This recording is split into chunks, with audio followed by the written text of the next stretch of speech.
माझ्यावर आणि माझ्या कुटुंबावर आरोप कपोलकल्पित असल्याचं आता रुपाली चाकणकर यांनी सोशल मीडियावर पोस्ट करत म्हटलंय। हेतुपुरस्सर बदनाम करण्याचा प्रयत्न सुरू असून निनावी पत्र कुणी लिहिलं याची चौकशी करायला हवी अशी मागणी सुद्धा रुपाली चाकणकरांनी केलेली आहे।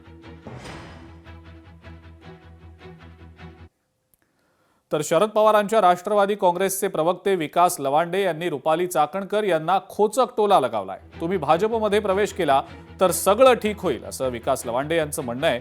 गुजरात वॉशिंग मशीनमुळे तुमची सर्व चिंता आणि टेन्शन दूर होईल, दुसरा पर्याय तुमच्याकडे उपलब्ध नाही असंही विकास लवांडे यांनी म्हटलेलं आहे।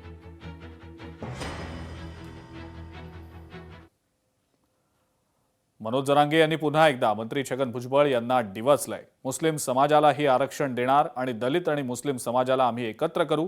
येवल्याचे आता कुठे आहेत, आता काही का बोलत नाहीत, फक्त उलटा चष्मा डोक्यावर लावतात असं नाव न घेता मनोज जरांगेंनी भुजबळांवर टीका केलेली आहे। मराठीची ताकद आहे, त्याला जर जॉईंट दलित मुस्लिमाचं मिळालं ना, गोरगरीब मुस्लिमाचं, दलिताचं, मराठ्यांचं कल्याण होईल। बंजारा समाज आहे त्याचं कल्याण होईल, मायक्रो ओबीसी आहे त्याचं कल्याण होईल।